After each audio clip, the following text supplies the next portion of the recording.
Hello, my dear English learners. Today we step into a story from history, but also a lesson for life. Adolf Hitler was the dictator of Germany from 1933 until 1945. He dragged the world into war, and millions lost their lives because of his choices. It was one of the darkest chapters humanity has ever faced. This story is not told to admire him. It is not told to insult him either. It is told so that you and I can learn. Learn English, yes, but also learn how power built on fear and hate always ends in silence. We will not cover his entire life. Instead, we focus on a single day the last 24 hours. A man who once stood before cheering crowds finished alone underground with only a few around him. Think of it as a film, though every scene is real. Imagine Berlin in April 1945. Above-ground bombs explode, glass shatters, buildings collapse. Families hide in basements, children cry soldiers, run through smoke-filled streets. The air smells of dust, blood, and fire. Below ground in a bunker made of cold concrete, time slows. Inside those walls, the dictator faces the truth: the war is lost and death is near. And now, let us step into those final hours together. It is late at night in Berlin. The city above is burning. Streets are broken houses falling, and the sound of heavy guns shakes the ground. Deep below in the Führer's bunker, Adolf Hitler sits quietly. He is 56 years old, thin, pale, exhausted. He knows the end is only hours away. Yet in this frozen moment, he makes an unusual decision. He calls his assistant to prepare for a wedding. Tonight, I will marry Eva. Eva Braun had lived in his shadow for 14 years. She had been with him since she was 17, but always hidden. She was never shown beside him in photographs, never mentioned in his speeches. For years, she waited, often lonely, sometimes desperate. Twice, she tried to take her own life. Still, she remained loyal, invisible, silent. Now, as the city collapses, she refuses to leave. She could escape, but she stays. To Hitler, that loyalty deserves a final gesture. So in a small, bare room, without flowers or music, they marry. Eva wears a pale dress and a calm smile. Hitler wears a simple dark suit without medals. Witnesses stand stiffly. One later recalled, "It felt more like a funeral than a wedding." The room is quiet. The walls shake from bombs above, but inside, all that can be heard is the scratching of pens signing papers. No church bells, no laughter, no embrace of family. Just a desperate act at the edge of destruction. Afterward, a bottle of champagne is opened, but no one drinks. The air is too heavy. Hitler returns to his desk and dictates his last words, his political will. He blames enemies. He blames generals. He demands that his body must be burned. His hand trembles as he signs. The night grows deeper. Above, Berlin is dying. Below, the final act has begun. The hours crawl inside the bunker. No daylight, no fresh air, only smoke and fear. Hitler moves slowly into the map room, once alive with voices. In the past, generals pressed close as he pointed to lines of conquest.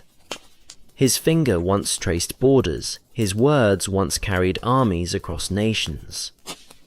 Now the maps are useless. The empire is finished. He stares at them silently.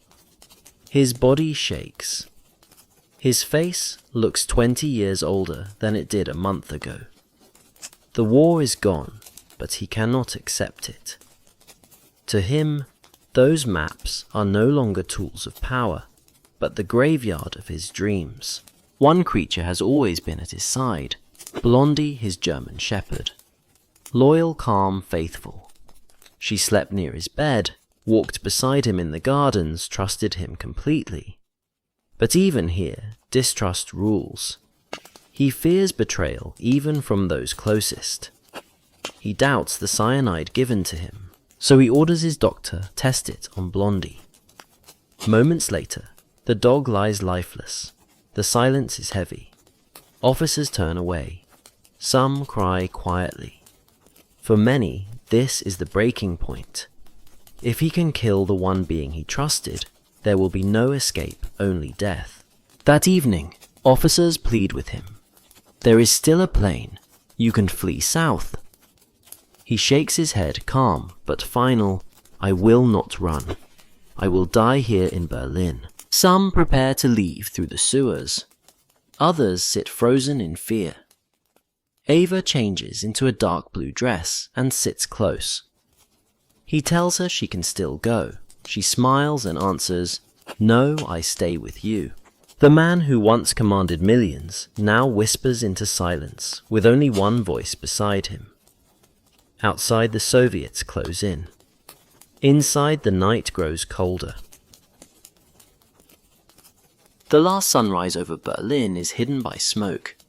Above-ground tanks roll forward, shells explode, civilians run. Below, the bunker feels frozen in time. Hitler rises early.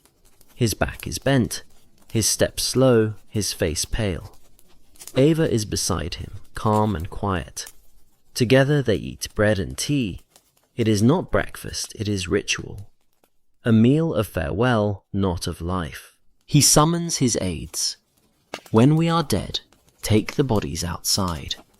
Burn them completely. He remembers Mussolini mocked in public. That will not happen to him. His voice is weak yet firm. Later he shakes hands with secretaries and guards. "Thank you," he says.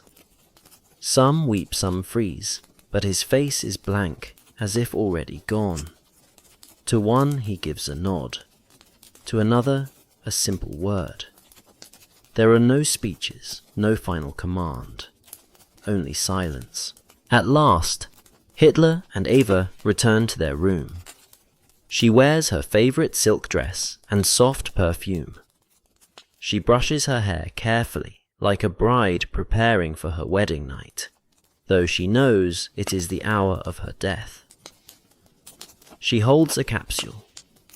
He holds both poison and pistol. They sit together on a sofa. Outside, aides wait in silence. At 3:30 p.m., a single gunshot breaks the stillness. When the door opens, Hitler lies dead, a wound at his temple. Eva rests beside him, poisoned, but untouched by bullets. Their bodies are wrapped, carried up the stairs, and laid in a shallow crater. Gasoline is poured. A match is struck. Flames rise into the grey sky. No ceremony, no prayer, only fire, smoke, and the thunder of war above. When the flames die down, the bodies remain. Rain has soaked the ground. Fuel is not enough.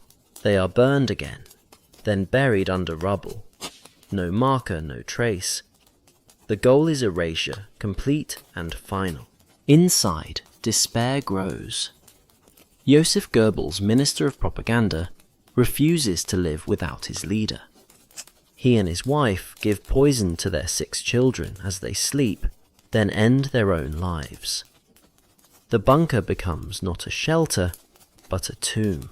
By May 1st, Soviet troops storm the Reich Chancellery. They find dark rooms, burned papers, broken furniture, the smell of smoke and death. But one thing is missing Hitler's body. Soon after, they dig in the garden and uncover 2 burned figures. The remains are damaged, but dental records confirm the truth. Yet Stalin keeps silent. He sees power in mystery. Rumors spread. Maybe Hitler escaped. Maybe a body double died in his place. Maybe he waits to return.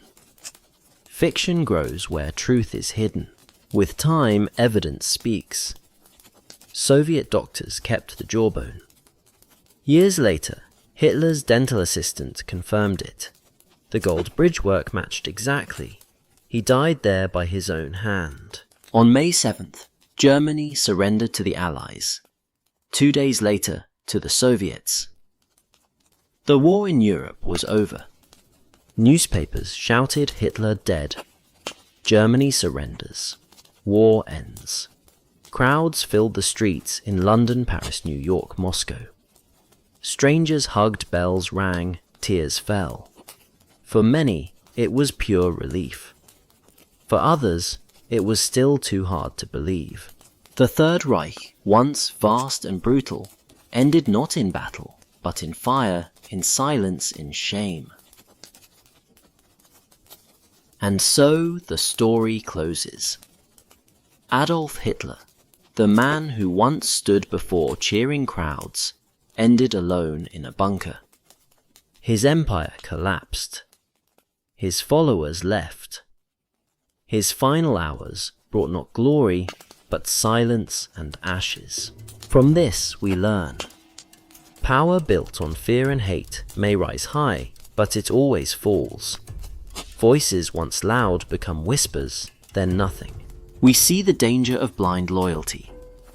Eva Braun stayed not because of love that gives life, but devotion that destroys. Loyalty without truth is a chain that leads into darkness. History also reminds us that it is not only about names or dates, it is about choices. Leaders choose, people choose, and together they shape the world.